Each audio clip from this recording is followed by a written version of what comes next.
Hello everyone, আসসালামু আলাইকুম। আজকে আমি আপনাদের সঙ্গে শেয়ার করব পাকান পিঠা রেসিপি। তাহলে চলুন আর দেরি না করে আজকের রেসিপিটা শুরু করা যাক। আজকের রেসিপির জন্য প্রথমেই একটি হাঁড়ির মধ্যে নিয়ে নিয়েছে উষ্ণ গরম জল, আর দিয়ে দিচ্ছে স্বাদ মতো নুন আর পরিমাণ মতো চিনি। তারপরে অ্যাড করে দিচ্ছে ময়দাটা দিয়ে একটি চামচের সাহায্যে ময়দার ব্যাটারটা রেডি করে নিচ্ছে। এখানে আরও একটু জল প্রয়োজন, তাই দিয়ে দিচ্ছে অল্প একটু ঠান্ডা জল। তারপরে হাতের সাহায্যে ভালোভাবে চটকিয়ে ময়দার ব্যাটারটা রেডি করে নেওয়া হয়ে গেছে। এখন দিয়ে দিচ্ছে অল্প একটু মৌরিটা দিয়ে ভালোভাবে ময়দার ব্যাটারের সঙ্গে মিক্স করে নিচ্ছে। পিঠা বানানোর জন্য ময়দার ব্যাটারটা রেডি করে নেওয়া হয়ে গেছে। ময়দার ব্যাটারের কনসিস্টেন্সিটা ঠিক এরকম রাখতে হবে, খুব বেশি ঘনও না আবার খুব বেশি পাতলাও না। এখন পিঠাগুলো বানিয়ে নেবে, তার জন্য একটি কড়ার মধ্যে দিয়ে দিচ্ছে পরিমাণ মতো সর্ষের তেল।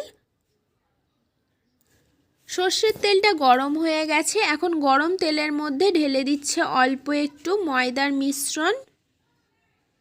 ময়দার মিশ্রণটা পারফেক্টভাবে রেডি করে নেওয়ার কারণে দেখুন গরম তেলের মধ্যে মিশ্রণটা ছেড়ে দিতেই কেমন ফুলে উঠেছে।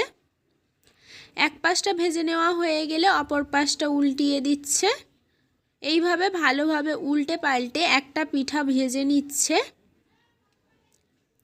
সেম প্রসেসে বাকি পাকান পিঠাগুলোও ভেজে নেবে।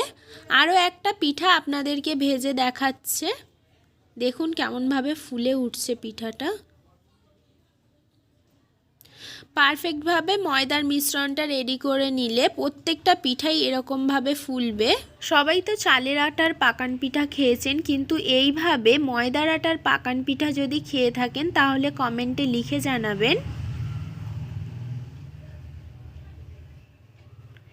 সমস্ত পাকান পিঠা ভেজে নেওয়া হয়ে গেছে। এখন আমি একটি প্লেটের মধ্যে সাজিয়ে নিচ্ছি।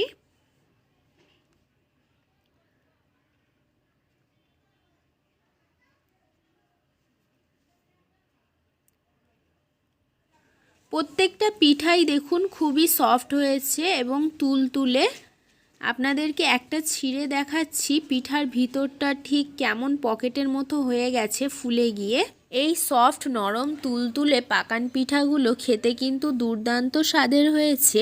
আপনাদেরকে রিকোয়েস্ট করব বাড়িতে একবার হলেও খুবই সহজে চালের আটা ছাড়াই ময়দা দিয়ে পাকান পিঠা রেসিপি ট্রাই করে দেখতে পারেন। আশা করি আপনাদেরও ভালো লাগবে।